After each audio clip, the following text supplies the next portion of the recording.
Saudamos a todos com a paz do nosso Senhor Jesus. Um feliz sábado para vocês. Obrigado pelo convite que nos deu esse privilégio de voltar aqui a Boston e de rever esses rostos amigos, queridos, amáveis. Deus nos deu essa alegria de abraçar os nossos amigos, os nossos amados. Obrigado, Pastor Paulo, pelo privilégio, pelo convite. Queridos, vocês estão em 10 dias de oração, certo? 10 dias. Isso está sendo feito em toda a América do Sul e aqui nas igrejas brasileiras dos Estados Unidos também.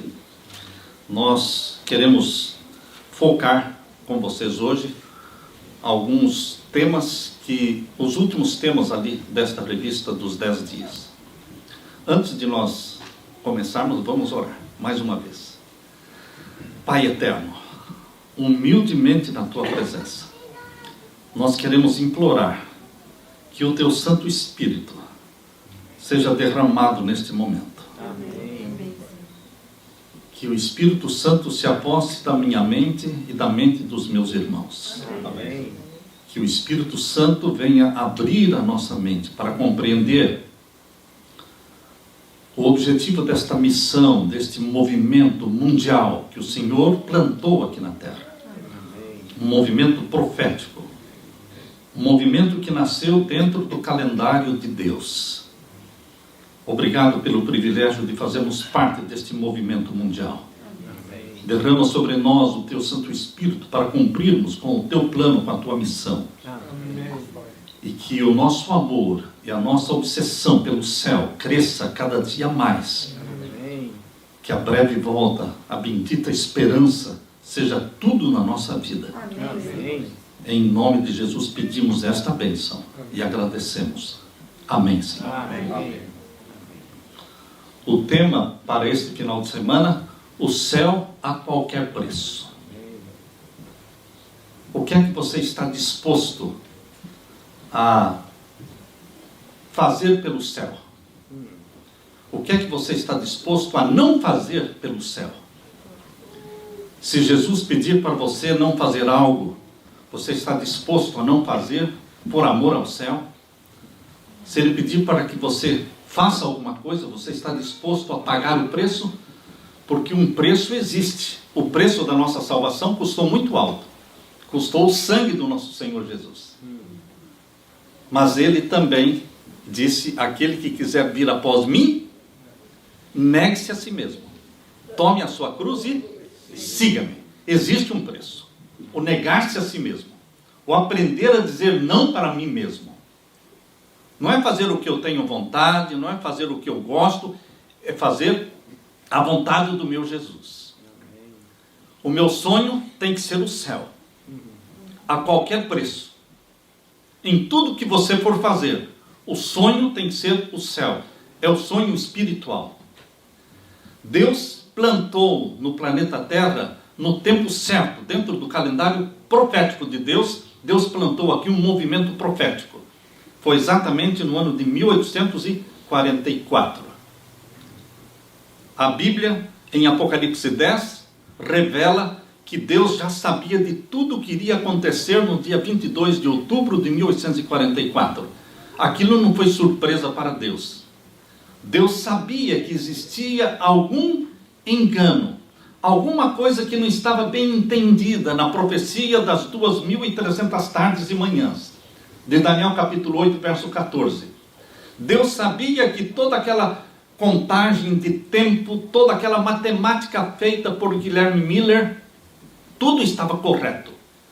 E o ano realmente, para início dos 2.300 anos, era o ano de 457, e o ano para o término dos 2.300 anos era 1844. Estava tudo bem. Mas eles não entenderam um ponto da profecia. Eles entendiam que seria a volta de Jesus em 1844. E eles se prepararam para isso. O céu a qualquer preço. Eles não faziam conta mais das coisas da terra. A terra perdeu o valor para os adventistas mileritas. Eles sonhavam com o céu dia e noite. Eles nem a colheita fizeram naquele ano, porque eles estavam esperando a volta de Jesus. Mas Jesus não veio. Foi um desapontamento. Assim como para os discípulos de Jesus foi um desapontamento a morte de Jesus. Imagine os discípulos pensando que Jesus Cristo, o Messias, implantaria o seu reino na terra e os libertaria do jugo romano. Eles tinham toda a esperança em Jesus Cristo e agora eles veem Jesus Cristo crucificado na cruz, morto, colocado dentro de um túmulo e com a pedra fechando aquele túmulo com o selo romano. E as esperanças dos discípulos, as esperanças morreram. E agora eles estavam temendo pela própria vida deles. Queridos, a decepção que foi para os discípulos, a morte de Jesus, foi somente um teste, uma prova da fé, porque iria nascer desta decepção que representava a morte de Jesus Cristo, ia nascer o quê? A igreja cristã. A igreja fundada por Jesus Cristo. A igreja dos 12 apóstolos. A igreja chamada cristianismo, que iria dominar o mundo. Queridos, aquela decepção pela qual os discípulos passaram foi para o nascimento de uma igreja. E a decepção de 22 de outubro de 1844 também foi para o nascimento de uma igreja. Nasceu em 1844 uma igreja profética, com uma missão mundial. Por isso é um movimento mundial. E queridos, Apocalipse capítulo 10, abra sua Bíblia. Apocalipse capítulo 10, Deus revela para você aquilo que iria acontecer. Isto foi escrito no primeiro século, lá na ilha de Patmos, por João na ilha de Patmos. Mas Deus revelou aqui para João que iria acontecer lá em 1844. Capítulo 10 de Apocalipse, aqui nós lemos verso 1 em diante. E vi outro anjo forte, que descia do céu, vestido de uma nuvem, e por cima da sua cabeça estava o arco celeste, e o seu rosto era como o sol, e os seus pés como colunas de fogo. Queridos, este anjo forte, que descia do céu vestido de uma nuvem, tendo por cima da sua cabeça o arco celeste, e o seu rosto era como o sol, seus pés como colunas de fogo, este anjo era Jesus. É a mesma revelação de Daniel capítulo 12. Daniel capítulo 12, verso 7. Aquele homem vestido de linho, lá em Daniel capítulo 12, verso 7, colocou o pé sobre as águas. E aqui diz o verso 2, é o mesmo ser majestoso, é Jesus Cristo. Verso 2 diz, e tinha na sua mão um livrinho aberto. Lembrem-se, o livrinho de Daniel era um livro selado. O livro de Daniel era um livro fechado. Daniel capítulo 12, verso 4, não é? Deus disse, fecha, sele este livro, e ele ficará selado até o tempo do fim. Queridos, agora nós vemos aqui um livro aberto. É o mesmo livro.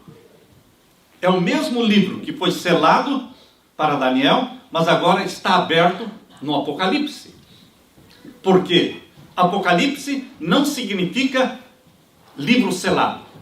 Apocalipse significa revelação, livro aberto, para que você entenda as profecias, para que você entre na mente de Deus e entenda os planos de Deus. Por isso, o livrinho está aberto na mão de Jesus. E pôs o seu pé direito sobre o mar e o esquerdo sobre a terra. Domínio mundial que o nosso Senhor Jesus tem. E aqui diz o verso 3, e clamou com grande voz, como quando brama o leão, e havendo clamado, os 7 trovões fizeram soar as suas vozes. Os 7 trovões soaram as suas vozes, mas João não entendeu quais eram as mensagens dos 7 trovões. Verso 4, e sendo ouvidas dos 7 trovões as suas vozes, eu ia escrevê-las, e ouvi uma voz do céu, que me dizia, sela o que os 7 trovões falaram e não o escrevas. E o anjo que vi estar sobre o mar e sobre a terra levantou a sua mão ao céu e jurou por aquele que vive para todo sempre, o qual criou o céu, o que nele há, e a terra, e o que nela há, e o mar, e o que nele há, que não haveria mais tempo. Outra tradução diz, não haveria mais demora. Mas nos dias da voz do 7º anjo, quando tocar a sua trombeta, se cumprirá o segredo de Deus, como anunciou aos profetas seus servos. E a voz que eu do céu tinha ouvido, tornou a falar comigo e disse, vai e toma o livrinho aberto da mão do anjo que está em pé sobre o mar e sobre a terra. Que livrinho era esse? O livrinho de Daniel. A profecia selada de Daniel agora estava revelada, estava aberta. Toma esse livro. Exatamente, queridos, o movimento milerita, ele fundamentou a sua crença no livro de Daniel. O livro de Daniel começou a ser entendido a partir de 1798 para frente, quando o tempo do fim começou em 1798. As sociedades bíblicas foram fundadas a partir de 1804, 1816. E o mundo foi cheio de Bíblias. E a Bíblia começou a ser disseminada e começou a ser entendida. E esta profecia, mencionando o livrinho aberto, estava falando de um movimento, de um acontecimento que se cumpriria agora nesta década de 1830 para frente. E a voz do céu que eu tinha ouvido tornou a falar comigo e disse, vai e toma o livrinho aberto da mão do anjo, que está em pé sobre o mar e sobre a terra, e fui ao anjo, dizendo-lhe, dá-me o livrinho. E ele disse-me, toma-o e come-o, e ele fará amargo ao teu ventre, mas na tua boca será doce como mel. A profecia da breve volta de Jesus em 1844 foi uma profecia doce, uma esperança doce para os adventistas mileritas. Mas depois que passou a decepção, ela se tornou então amarga. Amarga como um fel. Porque eles sofreram a decepção, sofreram o escárnio, sofreram a perseguição. Eles tinham perdido tudo, porque eles não fizeram reservas, eles não fizeram colheita, e eles estavam muito decepcionados e frustrados. Mas, queridos, a decepção de 22 de outubro de 1844 não era uma decepção de fracasso, mas era uma decepção que os testaria, que os provaria a fé de cada um. Porque é dali que nasceu o movimento adventista do 7º dia, um movimento mundial, com a missão profética. Por isso, queridos, aqui no verso 10, nós lemos, tomei o livrinho da mão do anjo e comi-o, e na minha boca era doce como mel, e havendo comido, o meu ventre ficou amargo. E agora o verso 11, e ele me disse, importa que profetizes outra vez a muitos povos, e nações, e línguas, e reis. Aqui está a missão, aqui está o movimento mundial, profetizado. Verso 11, importa que profetizes outra vez a muitos povos, e nações, e línguas, e reis. Importa que profetizes. Quem profetize? Este povo que passou pelo desapontamento, este povo que passou pela decepção, deveria profetizar de novo. Eles tinham entendido mal a profecia, não era a volta de Jesus, era o início do juízo em 1844, porque em 1844, conforme diz Daniel 8,14, diz até 2.300 tardes e manhãs, e o santuário será purificado. Purificação do santuário não era a volta de Jesus, por isso eles entenderam de forma equivocada. Era o início da purificação do santuário no céu, onde Jesus Cristo trabalha, ele é o sumo sacerdote no santuário celestial. Queridos, durante mais de 1800 anos, Jesus Cristo trabalhou no santuário celestial como intercessor nosso. A primeira sala do santuário celestial é o lugar santo, quando Jesus Cristo exerce ali o seu ministério sacerdotal. Mas os trabalhos da segunda sala, o lugar santíssimo, a purificação do santuário, o juízo celestial começaria em 1844, no final dos 2.300 anos. Por isso essa mensagem precisava ser anunciada ao mundo. Importa que profetizes outra vez. É um movimento profético. É um movimento mundial, porque diz aqui, há muitos povos, nações, línguas e reis. Você sabe, meu querido irmão, que nós nascemos com uma missão mundial? Nós nascemos com uma missão profética? Há pessoas que dizem, eu não gosto de profecias. Bom, respeitamos, mas você está na igreja errada. Porque essa é uma igreja profética. A igreja adventista não nasceu de briga entre dois pastores. A igreja adventista não nasceu porque, queridos, a igreja adventista nasceu de uma profecia que é Daniel 8,14, 2.300 tardes e manhãs. E nasceu para ser grande, porque diz aqui, importa que profetizes a muitos povos, nações, línguas e reis. Profetizar o quê? Qual seria o conteúdo da mensagem adventista? Está no capítulo 11, verso 1 e 2. Veja o conteúdo. Importa que profetizes. Profetizar o quê? Às vezes nós somos tentados a querer ser como todas as igrejas são. Populares como todas as igrejas são. Às vezes nós somos tentados a nos igualar com todas as outras igrejas. Mas nós não nascemos para ser mais uma igreja na terra. Nós não nascemos para ser mais uma igreja. Nós nascemos para ser um movimento profético da última geração. Por isso, a última igreja no Apocalipse é chamada de Laodiceia, povo do juízo. Nós nascemos para ser o povo do juízo. Laodiceia é povo do juízo. Por isso Laodiceia começou em 1844. Por isso a igreja adventista nasceu em 1844. E nós carregamos no nosso nome o nosso sonho, o céu. Adventistas, aqueles que sonham, almejam e desejam o céu a qualquer preço. Isto é ser adventista. É ter os pés na terra, mas a cabeça no céu. Nossos projetos no céu, pensando nas coisas celestiais. Enquanto estamos aqui na terra, temos que trabalhar, pagar as dívidas, pagar o mortgage, pagar o aluguel, pagar o carro. Mas, queridos, nosso foco não pode ser a terra. Nosso foco é o céu, a qualquer preço. Amém. Deus plantou um movimento de pessoas apaixonadas pelo céu. Amém. E você faz parte desse movimento apaixonado pelo céu. Deus quer encher a sua mente, meu irmão, com as visões do céu. Você tem que visualizar a Nova Jerusalém. Você tem que visualizar os portões da Nova Jerusalém, você entrando pelos portões. Amém. Você tem que visualizar Jesus Cristo trazendo uma coroa de ouro e colocando sobre a sua cabeça. Amém. Se você não se vê entrando pelos portões da Nova Jerusalém, você não vai entrar nos portões da Nova Jerusalém. Nossa visão tem que ser o céu, nosso foco tem que ser o céu. Nosso trabalho não pode tirar o nosso foco. Nada pode tirar o nosso foco.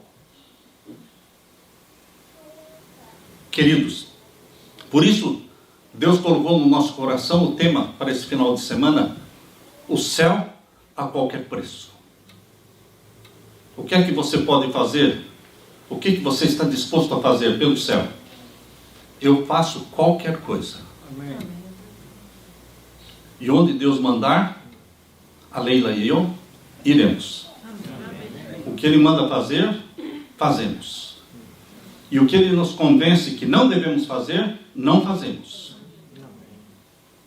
Deus se revela a você quando você está disposto a conquistar o céu, a qualquer preço. Há pessoas que ficam brincando de cristão, ficam com pecadinhos acariciados e não querem abrir mão de pecadinhos, quando Deus vai levar para o céu pessoas que sonham com o céu a qualquer preço. Coisas pequenas e coisas grandes. Importa que profetizes outra vez. é um movimento profético. Não meu, não seu. De todo o movimento adventista. É um movimento profético. Quem prega as profecias está profetizando. Profetizando. Esse movimento tem uma profetisa, Ellen White. Mas ela morreu em 1915. E daí? Não temos mais dom profético? O dom profético pertencia só a uma pessoa ou pertence a um movimento? A quem pertence o dom profético? A uma pessoa ou ao movimento que nasceu em 1844, que tem que durar até a volta de Jesus? Pregar profecias, meu querido irmão, é profetizar. Por isso está dizendo aqui, importa que profetizes outra vez. Quando? Até a volta de Jesus. Para quem? A muitos povos, nações, línguas e reis. Mas profetizar o quê? Queridos, é fácil pregar sobre paz e amor. Mas Deus não quer que você pregue somente sobre paz e amor, sobre perdão e arrependimento. Deus quer que você pregue profecia. Profecia é um alimento pesado. É um alimento para quem já é espiritual. Porque quem não é espiritual não vai apreciar profecias. Aqui diz qual é o conteúdo da pregação. Apocalipse 11. Porque Deus não daria uma missão sem conteúdo. Qual é o conteúdo da pregação? Importa que profetizes. O quê? Capítulo 11, verso 1. E foi-me dado uma cana, semelhante a uma vara. E chegou o anjo e disse, levanta-te e mede o quê? O templo de Deus e o altar e os que nele adoram. Qual deveria ser a mensagem profética deste movimento profético? Santuário celestial. Ninguém mais prega sobre o santuário celestial. Somente este movimento profético. Ninguém ensina sobre as 3 mensagens angélicas que se cumprem no santuário celestial. Porque a primeira mensagem angélica começa com o santuário celestial, o juízo no santuário celestial. Chegou a hora do juízo. Quando? Aonde? Como se processa? O mundo não sabe, mas a Bíblia revela. Quando começaria? Como seria processado o juízo celestial? Quem seria julgado primeiro? Quem seria julgado depois? O que aconteceria quando Jesus terminasse o julgamento? O que ele faria com o incensário de ouro que ele tinha à mão? Ele deu todas as revelações daquilo que aconteceria durante o juízo celestial. Por isso a mensagem que Deus deu para este movimento profético está aqui. Capítulo 11, verso 1. Foi-me dado uma cana semelhante a uma vara. Chegou o anjo e disse, levanta-te e mede o templo de Deus. Não é o santuário da terra. O santuário da terra já tinha sido destruído no ano 70. Com a destruição de Jerusalém, acabou o santuário da terra. Ele perdeu o valor quando Jesus morreu, no ano 31. Mas ele ficou em pé até o ano 70, quando foi destruído, não ficou pedra sobre pedra. Queridos, aqui está falando do santuário de Deus, no céu. Pregue, anuncie sobre o santuário de Deus no céu. E aqui diz o verso 2, deixe fora o quê? O átrio. Interessante, queridos. Deixe fora o átrio.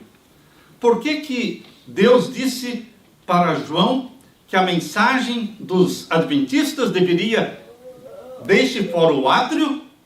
Por quê? Continue o verso 2. Que está fora do templo. Porque o átrio, o pátio, estava fora do templo. Tinha o lugar santo e santíssimo no céu. Mas o pátio do santuário do céu não está no céu. O pátio do santuário celestial não é o céu. E em nenhum outro lugar do mundo. O que diz aqui? Deixe fora o quê? O átrio, o pátio. Não o mexas, porque foi dado para as nações. A outra tradução diz gentios. Onde estão as nações? Onde estão as nações? Na terra. O pátio do santuário celestial é a terra. onde estão as nações, onde estão os gentios. O que é que existia no pátio do santuário da terra? Aquele santuário terrestre construído por Moisés, depois construído por Salomão, depois construído por Zorobabel, e depois tornou-se o templo de Herodes nos dias de Jesus. No pátio existia o altar de sacrifício. O cordeiro deveria morrer no altar de sacrifício, no pátio. Não tem cordeiro morrendo no céu, irmãos. O cordeiro tinha que morrer no altar de sacrifício. E o altar de sacrifício onde Jesus morreu foi o Monte do Calvário. Ali foi o altar de sacrifício. É ali que o sangue de Jesus foi derramado. Assim como o sangue do cordeiro que morria no altar de sacrifício era derramado no pé do altar, assim também o sangue de Jesus foi derramado no pé da cruz, fincado e plantado no Monte do Calvário. Ali é o altar de sacrifício do santuário do céu. E o pátio é o planeta Terra. E a pia? A pia do santuário celestial está no céu ou está na terra? Está na terra. É o tanque batismal. Você não vai para a pia batismal antes de passar pelo altar de sacrifício. Você primeiro tem que ir ao Calvário, abraçando a Jesus como Salvador. E então você será batizado em nome de Jesus. E então você entra na presença de Deus como filho e filha de Deus, como membro da família de Deus. Queridos, o pátio do santuário celestial é o planeta Terra e o altar de sacrifício é o Monte do Calvário. Pregue isto. Agora, queridos, nós como movimento mundial, Deus nos deu uma mensagem impopular para ser pregada, que está em Apocalipse capítulo 14. Ali é conhecido como a mensagem dos 3 anjos. É uma mensagem que eu posso dizer que é uma linha divisória. É uma linha divisória, porque separa o remanescente povo de Deus dos demais. É uma mensagem que você ou abraça ou odeia. Ou você abraça a mensagem das 3 mensagens angélicas, ou você odeia esta mensagem. Não tem como você fazer de conta que não ouviu e não tocou você. Diz respeito a todos nós, a mensagem dos 3 anjos. E Deus levantou este movimento mundial para pregar esta mensagem dos 3 anjos. Abra sua Bíblia em Apocalipse 14. Apocalipse capítulo 14. Deus deu a revelação sobre o santuário do céu. Deus deu o sermão que deve ser pregado pelo movimento profético. O sermão foi escrito pelo próprio Jesus. Jesus escreveu palavra por palavra, vírgula por vírgula, deste sermão que está em Apocalipse 14. Verso 6. Vi outro anjo voar pelo meio do céu, e tinha o evangelho eterno para o proclamar aos que habitam sobre a terra. Lembram-se vocês que lá dizia que importa que profetizes outra vez. O quê? Sobre o templo celestial, santuário do céu. A quem? A todas as nações, tribos e línguas. E agora aqui, a primeira mensagem angélica fala exatamente o mesmo. Vi outro anjo voar pelo meio do céu, e tinha o evangelho eterno para o proclamar aos que habitam sobre a terra, e a toda nação, e tribo, e língua, e povo. Movimento mundial, mensagem mundial e mensagem profética.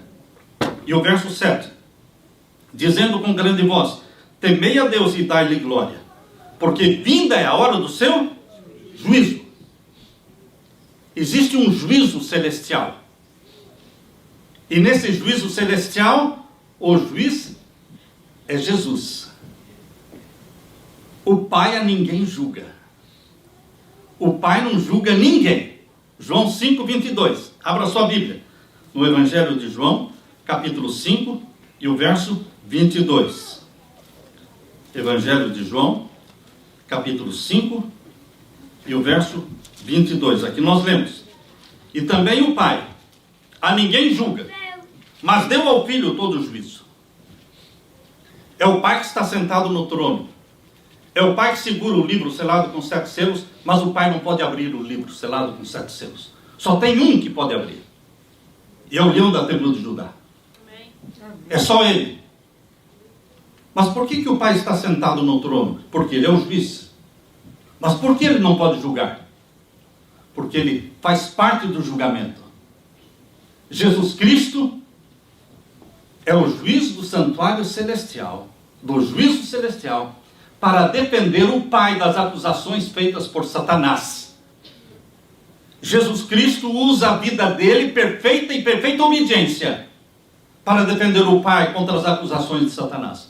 Jesus Cristo usa a vida de um jovem, um João Batista, uma vida como a sua, para provar que as acusações de Satanás são falsas. Porque Deus tem um povo na terra que ama a lei de Deus, porque ama a Deus. Porque entende que a lei de Deus é santa, justa e boa, porque entendem que o Pai é santo, justo e bom. Amém. Queridos, Deus tem na terra um povo apaixonado pelo céu a qualquer preço, e que prega uma mensagem que tem o seu foco no santuário do céu, no juízo celestial, realizado por Jesus Cristo em defesa do Pai. E Jesus Cristo usa a sua vida para defender o Pai. Os argumentos de Jesus são vidas de pessoas apaixonadas pelo Pai Celestial. Pessoas que falam como Jesus falava: a minha comida e a minha bebida não é fazer a minha vontade, mas a vontade daquele que me enviou. Jesus era apaixonado pelo Pai. A obsessão de Jesus era o Pai. Queridos, você nasceu gerado pelo Espírito Santo, como Jesus nasceu gerado pelo Espírito Santo? Há pessoas que pensam que somente Jesus nasceu gerado pelo Espírito Santo. Somente ele nasceu do ventre materno, gerado pelo Espírito Santo. Mas todos os que um dia irão entrar no céu, só entrarão no céu se também foram gerados pelo Espírito Santo. Se também nasceram espiritualmente, uma natureza espiritual que não tinham. Quando você e eu nascemos do ventre materno, nós não temos natureza espiritual, só temos natureza pecaminosa. Ninguém nasce do ventre materno como filho de Deus, só Jesus. Lucas 1,35. O santo que de ti há de nascer será chamado filho do Altíssimo. Só Jesus nasceu filho de Deus. E os outros? Ninguém mais. Para você e eu nascermos como filho de Deus, nós temos que abraçar Jesus como Salvador.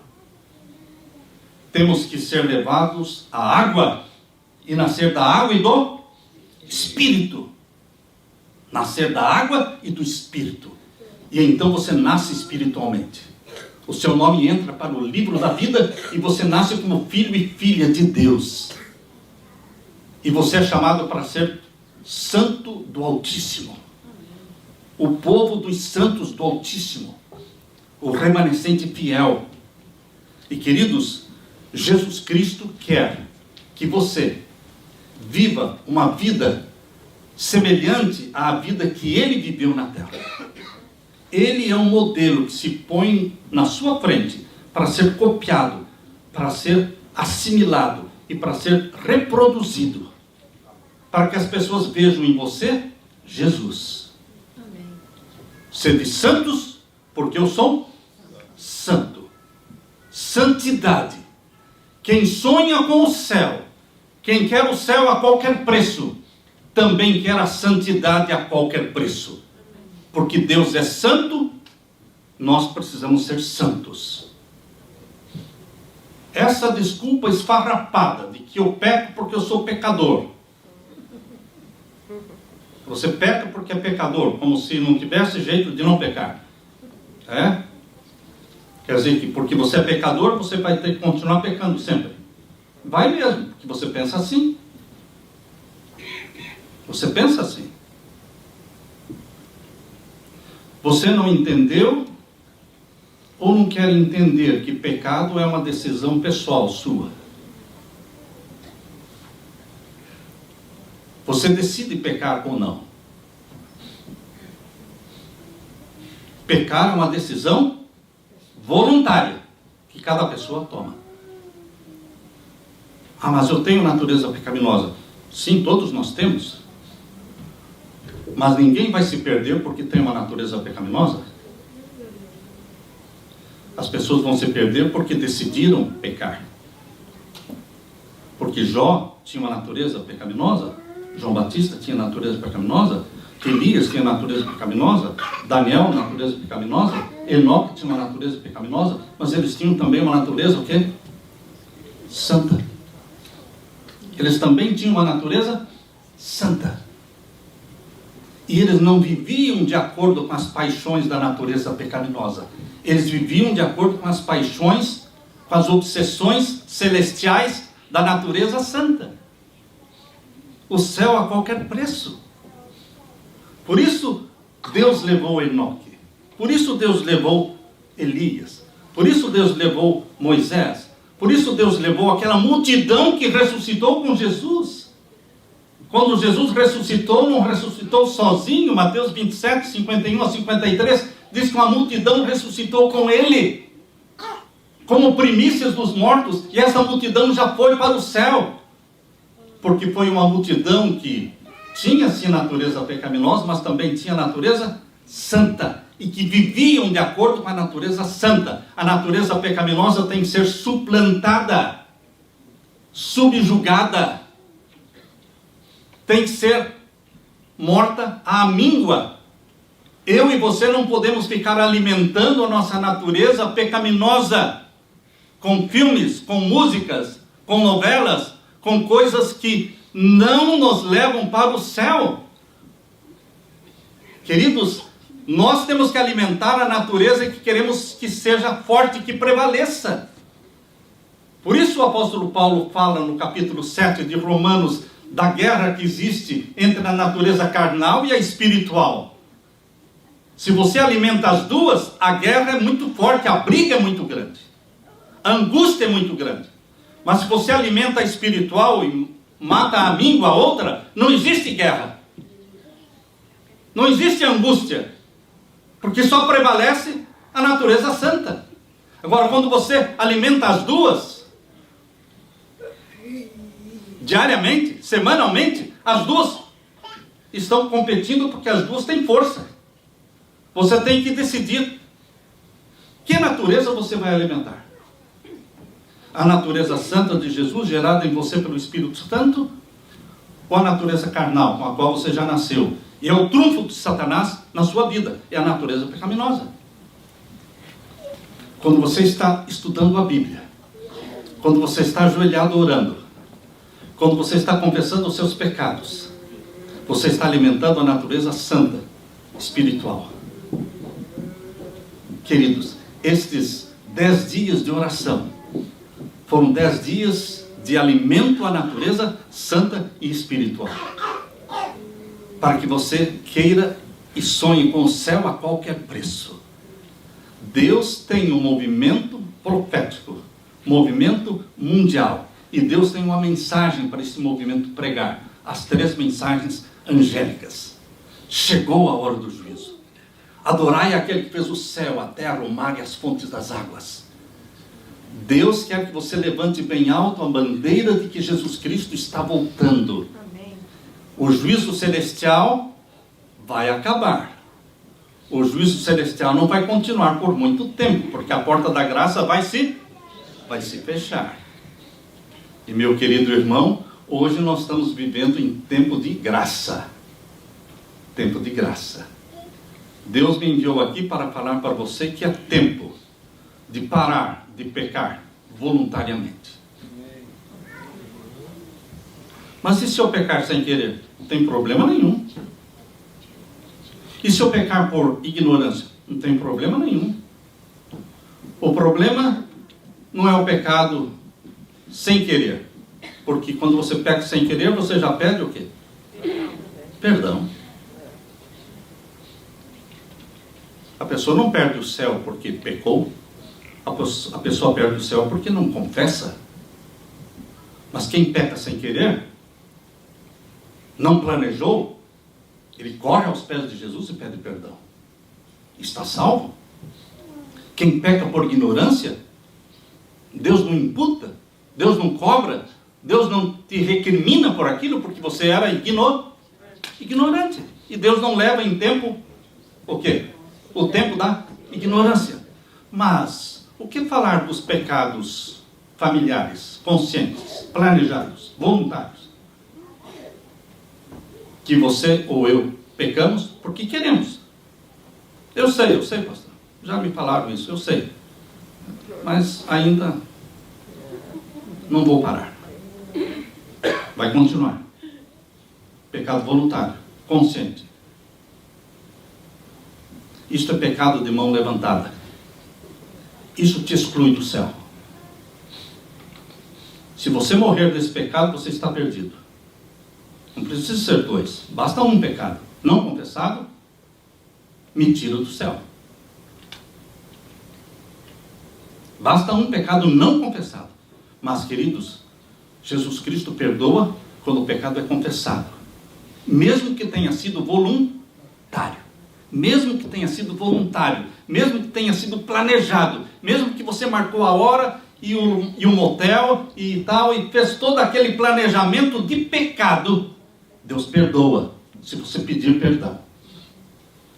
Mas Deus quer que você crie vergonha e decida parar com essa brincadeira de pecar.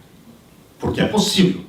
Porque Jesus disse, nas palavras de Paulo, Filipenses 4,13, eu posso todas as coisas em Cristo que me fortalece.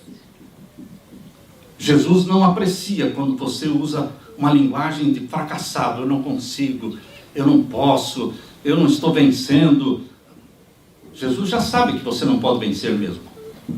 Mas em Cristo você pode. Cristo cria uma aversão ao pecado. Primeiro, você não peca porque só Jesus não quer que você peque. Mas você quer pecar. Mas de repente, depois de alguns meses, você começa a descobrir que você não está pecando mais aquele pecado, não porque Jesus não quer, mas que você não está querendo. E de repente, mais alguns meses, você descobre que você não está pecando porque você também não quer, porque Jesus também não quer, mas mais, você sente repulsa por aquele pecado. É um crescendo espiritualmente, meu querido irmão. É um derramamento do Espírito Santo sobre aqueles que decidiram parar de pecar voluntariamente. O pecado vai se tornando cada vez mais ofensivo a você, em vez de atrativo. Esta é a obra do Espírito Santo. O que mais nós precisamos, meus queridos, é o Espírito Santo. Amém. Jesus morreu. O maior presente do céu foi Jesus. Mas depois que Jesus morreu e subiu para o céu, o maior presente é o Espírito Santo. Ele tem que viver em você. Ele tem que imprimir em mim, em você, a mente de Jesus. Para que as pessoas olhem para nós e vejam que nós somos filhos santos do Altíssimo. Os santos do Altíssimo. Meu querido irmão, o meu desafio para você é que você, ao voltar para casa hoje, você decida voltar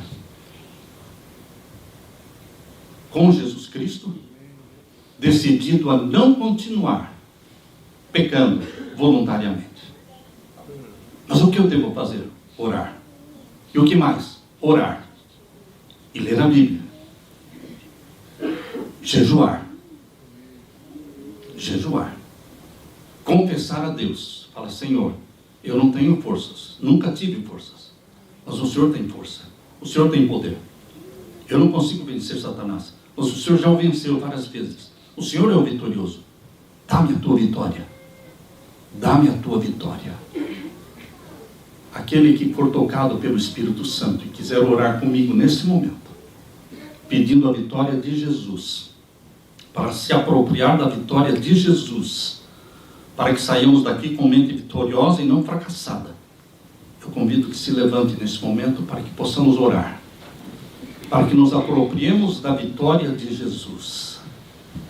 Pai querido, em nome de Jesus que reconhecemos nossa pecaminosidade, em nome de Jesus que reconhecemos nossa fragilidade e insuficiência para vencer Satanás ou qualquer pecado.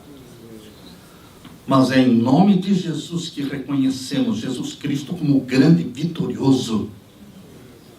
E ele disse: tende bom ânimo, eu venci o mundo. Jesus Cristo, dá-nos a tua vitória.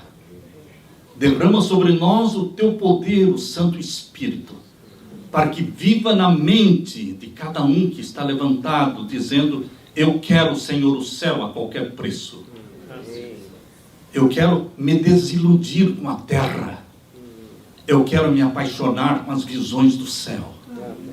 Pai eterno, derrama o Espírito Santo sobre cada um. E que esta decisão feita agora seja renovada durante a madrugada. Seja renovada amanhã ao amanhecer o dia. E seja renovada a cada minuto de cada dia, Pai. Porque não é uma decisão na vida, é uma decisão diária. De morrer para o nosso eu e viver para Cristo. Porque como Paulo disse, para mim, o viver é Cristo. Pai eterno, derrama sobre nós o Espírito Santo. Tire glória para o teu nome das decisões que aqui foram feitas. Registra-as no livro do céu. Em nome de Jesus. Amém, Senhor. Amém. Amém, Senhor.